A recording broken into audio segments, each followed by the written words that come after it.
Commissioner Willie Marshall, sa PBA, at sa DND Management, kay Boss Ricky Vargas, kay Boss Jolas, at kay Boss STP.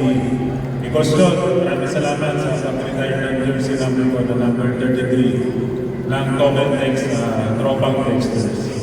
Maraming salamat, boss, at sa lahat po ng governors. Maraming salamat po. Alam nyo,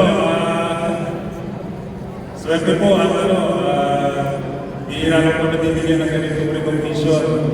Hindi ko nga maalala. Last si Asi, tapos wala, si Harvey, si Jimmy, tapos para sa pag-report niya yung binigyan nito. So, sobrang proud po ako at na-recognize po yung pangalan ko dito. At na-retire po yung jersey ko dito sa Topay Tex. At siyempre, magpapasalamat din ako sa lahat ng TNT fans, lahat ng PBA fans, sa Team RTO Exclusive. Kahit na hindi na ako naglalaro, sinusuportahan nila ako. Ngayon nasa coaching ako, nandiyan pa rin sila, sinusuportahan. At kasama ko dito lahat ng mga kasama ko sa journey, sa aking career sa basketball. Sa lahat ng naging coaches ko, maraming salamat po sa inyo. At sa pagiging proud ko po ay walang sawa po ang pagsisimpi ko sa bayan nung ako'y naglalaro po ng basketball. At kahit ngayon, kaya ko pa maglalaro ko rin ako sa Gilas Pilipinas. Para lang po, ganun ko po kamahal ang ating bansa. So,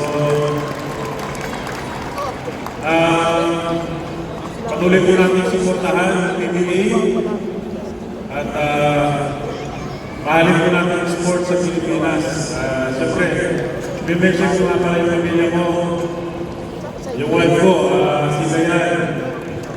Alam nyo, very crucial po sa career yun sa basketball player yung kanyang partner. So,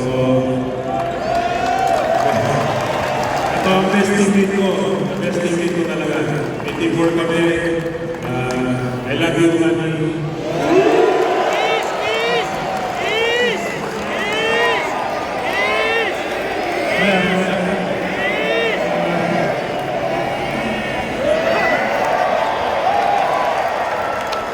Kids ko, si Magdalene, si Steph, si Davey, si Francesca, yan ang inspirasyon ko.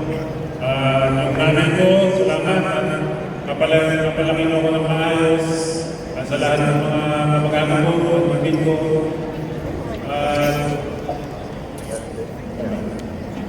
Yun, yun lamang po.